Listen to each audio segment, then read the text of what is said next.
Hi, I'm Darley Newman, and we are out apple picking at Red Apple Barn with Barry Pritchett here in Ellijay, Georgia. His family has been in the apple business since 1927. Now we have the Pritchett Golden. You have your own kind of apple. Yeah. We're tracing Ellijay's agricultural roots from the farm to the glass here at Rue Mountain Vineyards. So North Georgia wines, who knew? Everyone's surprised about Georgia viticulture. And we're searching for Bigfoot.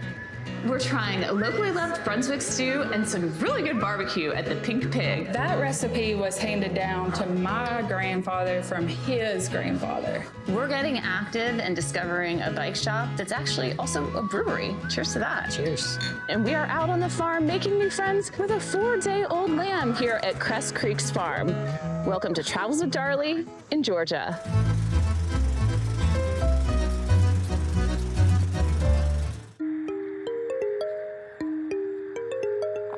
The apple capital of Georgia in the foothills of the Blue Ridge Mountains, at the start of the Appalachian Trail, where family farms, small businesses, and restaurants mix with local wine and furry friends.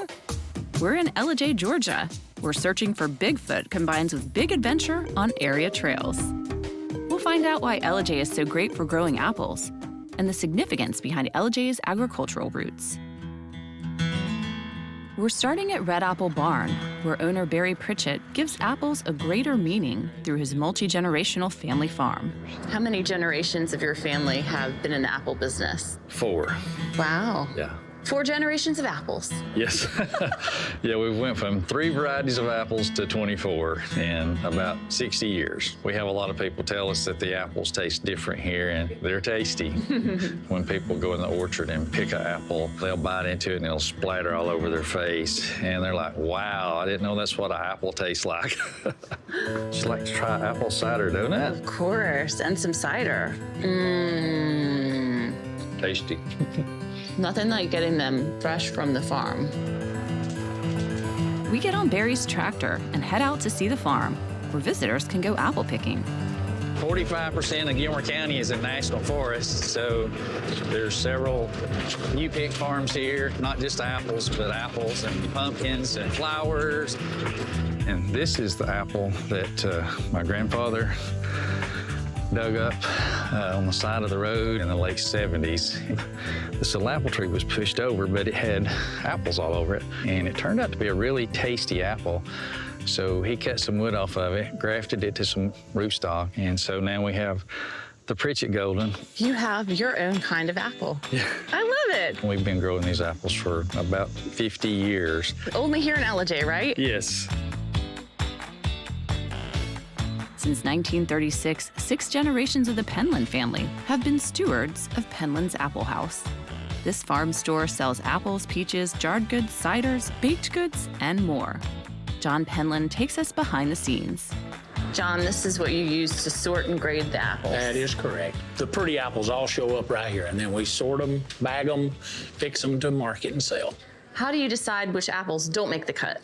Well, if they could have a defect on it, a bird peck, but it's basically anything that I wouldn't want to eat or buy myself. And then we utilize even the apples like that. We'll make apple cider out of those. We try to market and use everything, try to find a home for it. Using everything so it's more sustainable. That's correct. We don't want to waste anything. We've got too much time and effort raising it, so we're going to utilize it if we can. These look amazing. These are apples. It's the August Crisp, a September Wonder, Gala, Honey Crisp. What makes Georgia and Ellijay so good for growing apples and peaches? The terrain, you need hilly ground to grow apples on, and we're blessed with that. Apples have to have chilling hours in the winter, so many hours of dormancy. Middle Georgia, South Georgia, and that's why it's hard to raise apples there, because they don't get enough chilling hours on their fruit. If they don't get to chilling hours, they will not bloom. They will not bear apples. Wow, thank you. This is the biggest apple fritter that I may have ever seen.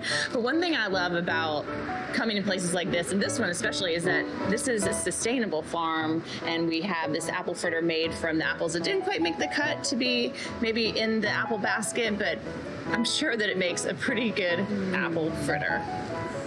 It's really good. This is really big, but I could probably eat this whole thing. Apples and peaches are not the only products that grow in this rural area. Wineries have popped up, and are turning out award-winning vintages, including at Rue Mountain Vineyards. So North Georgia wines, who knew? This area is good for growing apples, we've learned, but also growing grapes. Everyone's surprised about Georgia viticulture. Head winemaker Robert Loomis is taking me on a walk through the vines. Yeah, so on our right is Petit Verdot, on our left is Merlot. Here's Merlot, so you can see pretty well through. It's almost ripe. We're gonna have harvest in about a month. So a lot of reds are growing well here. Yes, yeah, so reds are typically grown here for our soil and our climate, our elevation. Two different style grapes.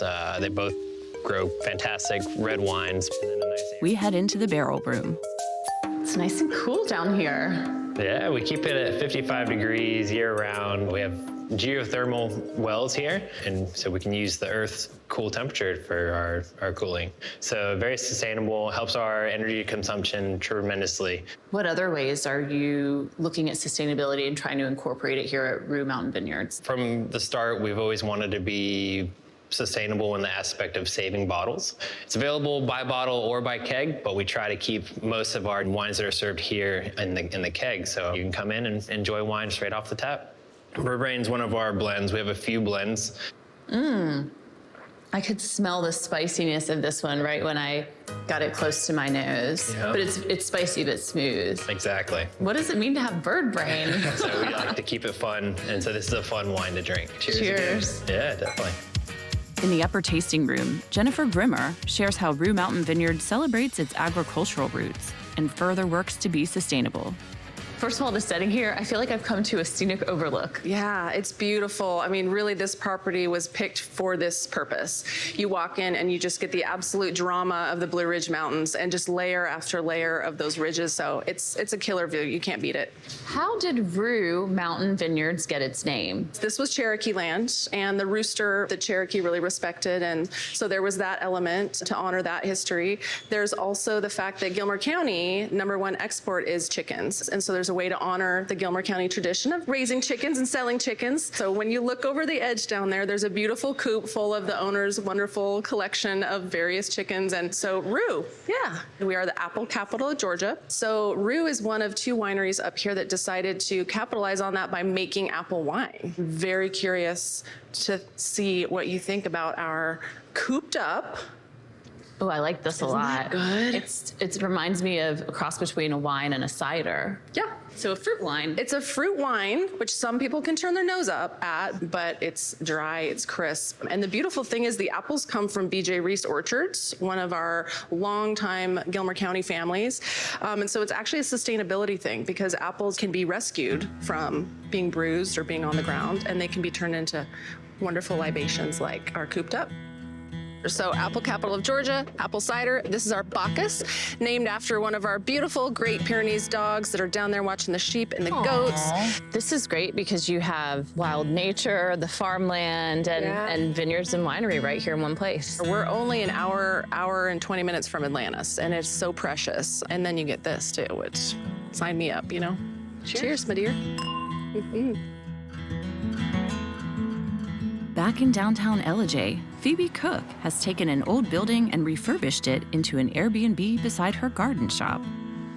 So we're getting down to earth here. Yes.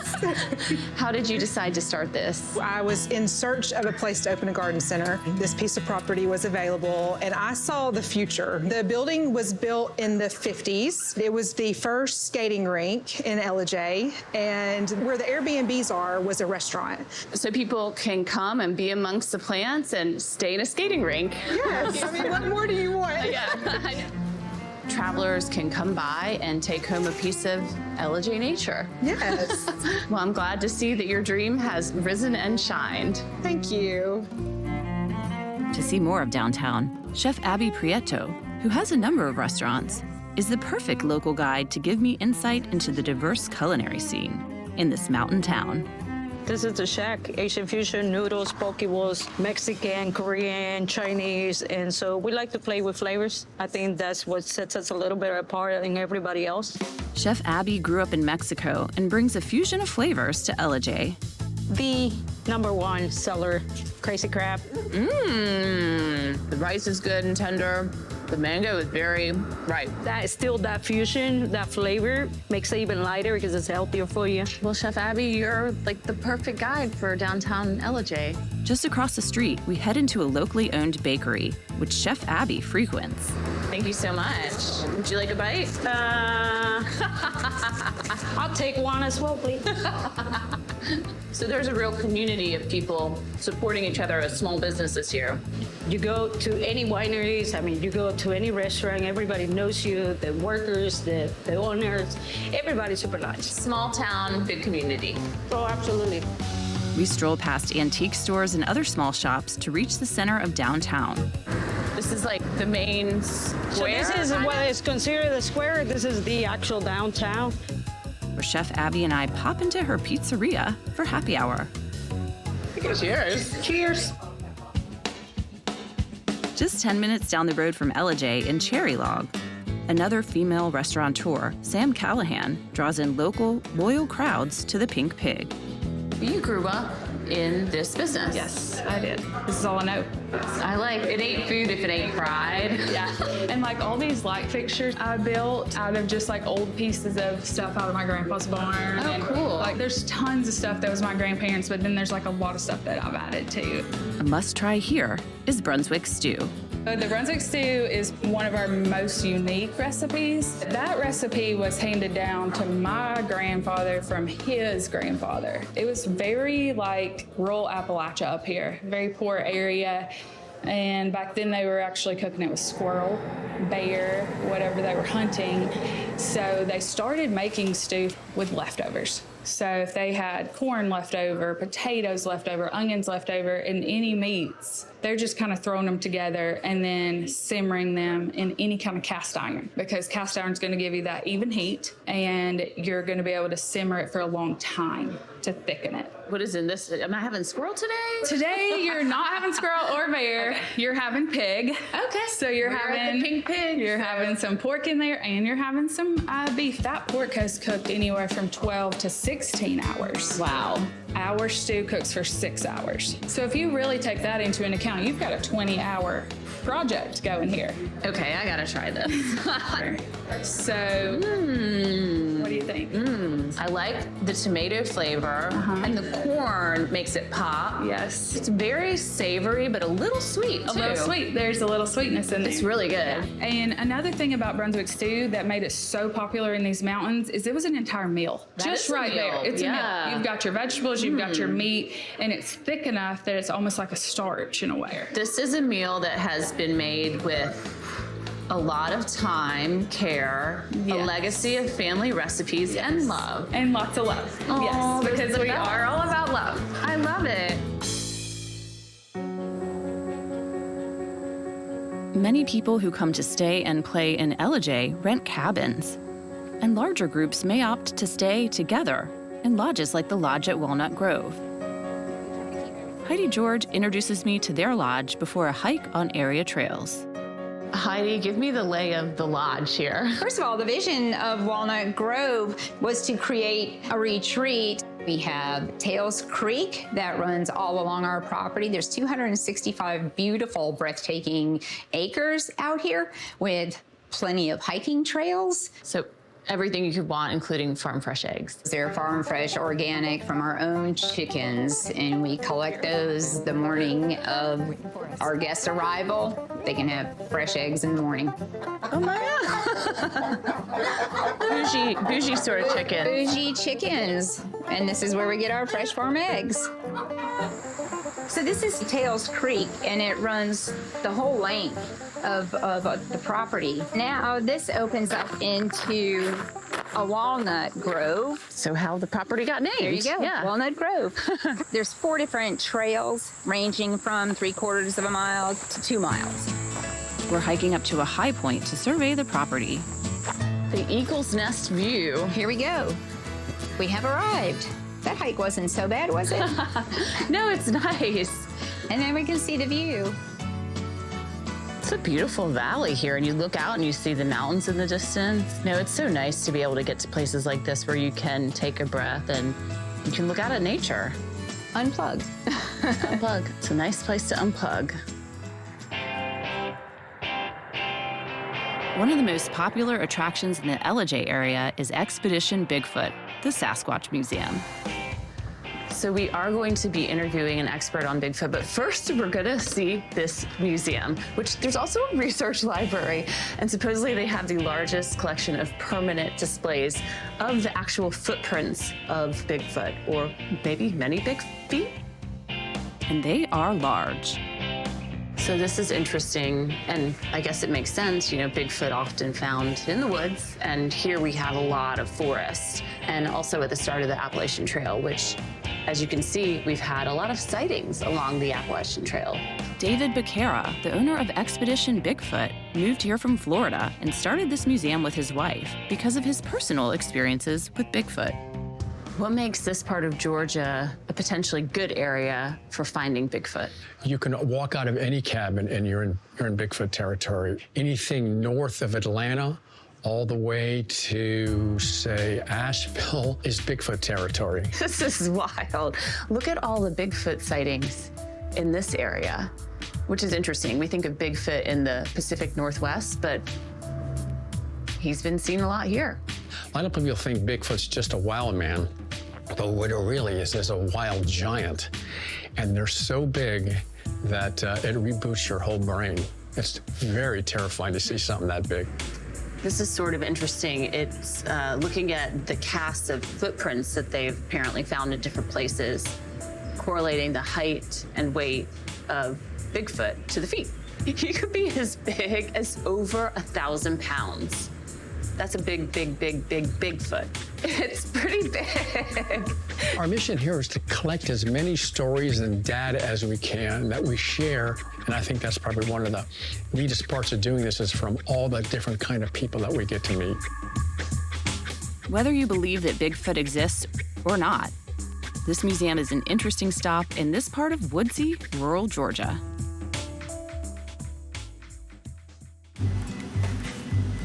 A bike shop that's also a brewery? Back in downtown Ellijay, I'm prepping for a mountain biking adventure with Don DeFontenot at Cartacay Bike Shop Brewery. We have the backyard bike park, 5 acres, and it is set up kind of as an instructional thing, so you don't have to fall too far if you fall. Okay. Yeah. Before we enjoy a drink, I'm taking on the backyard bike park to work on my skills and get in a workout. And that's when you put your seat up to climb up. Okay. Pretty much everything we're gonna do today is out of the saddle. Okay. This is a good workout for your inner thighs. Yeah. It's gonna be real good. Okay. Yeah, you do it a few times and your legs are burning. They'll be burning for beer after this. Yep, gotta earn it. So this is basically kind of like an obstacle course for mountain biking. Well, we call it a skills course because it's made and designed to make you have to develop these skills to go around it quickly and safely. It's a challenge though. It's harder than you would think. Yeah. Even on something small scale like this, it's quite the workout. Woo! Brakes. Okay. I survived. Thank you. Good job. Good job. I kind of need your cheerleading along the way.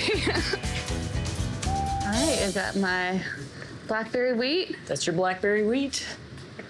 Named after the Ledges Bicycle Trail because it's full of blackberries. And you're making all of these beers here? Right here on site. Wow. Yeah, we brew with a 1-barrel system, so it's small scale, but we try to make primo beer. That was the only way we could serve beer at the bike shop and have it consumed on site was if we made it ourselves. And I was like, challenge accepted, let's do it. So you are trailblazers in more ways than one. Yes. Cheers.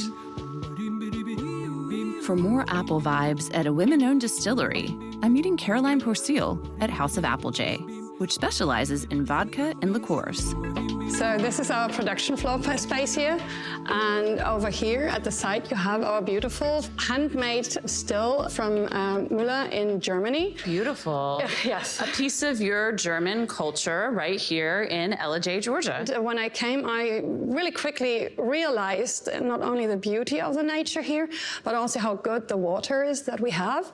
So for distilling, it was just a perfect spot to begin with. And apples are so prevalent in this area, hence House of Ellijay. This was my mom's idea. House of Ellijay is basically a rhyme, Applejaye from Ellijay. She said she will never rhyme again in public. And our signature product is an apple liqueur that is, I call it German style. So we really try to be as authentic as we can be, true to the Ellijays. From Germany to Georgia. I know. Let's drink some Ellijay. Sounds like a good plan. It's a 55 proof apple liqueur. It's all natural, so there are no artificial flavors or enhancers. We use 3 different types of juices, a sweet, a bitter, and a sour one, to balance it. This I really like. Yeah. Reminds me of the cider, but totally not. It's a liqueur. It pairs wonderful with a cheese platter if you like cheeses or charcuterie. I think I'm very fortunate because I got the chance to open a distillery here and fulfill my dream. So thank you very much, America. I think you should take one and I should take one and we should cheers to that. Okay, perfect. Thank you.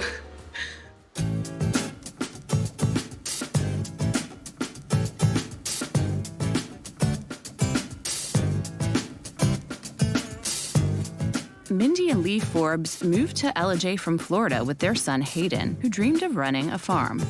Their dream has come true through Crest Creek's farm, where travelers can explore a corn maze, learn about sheep farming, and shop in a farm store. They can even book a farm stay. We're a unique mixture of agritourism and actual farm production here. So we do produce our own lamb here on site, and we work with a lot of other local farmers to have some of their products in our store as well. What is daily life like on the farm? Can't beat it.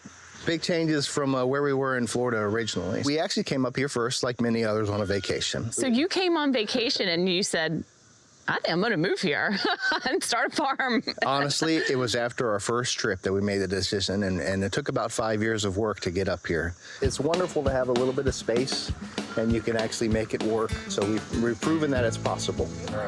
Wow, you guys are producers. You guys are eaters. So these are our 2 different breeds. The ones with the black heads you'll see, they're a South African breed. They're called Dorpers. The white mamas is the American breed we use called Katahdins. So now we're finding out where our food comes from here. Speaking of food, I think they're ready to go out to the field. You ready to turn them out with me? Let's do it, yeah. Okay. Come on out. Here's your chance.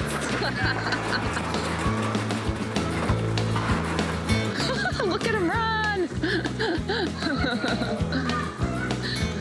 Freedom. This is free range. So what we do here on the farm with mixing the agritourism and the true farm production is very unique with the corn maze that we have in the fall. After that's finished, we do harvest the actual product here, and we'll use these ears to produce feed for the animals. So we keep all the product right here on the farm. So it's multi-purpose. You've got the corn maze, people can enjoy it, and then you got some feed. Sustainable living. Corn here.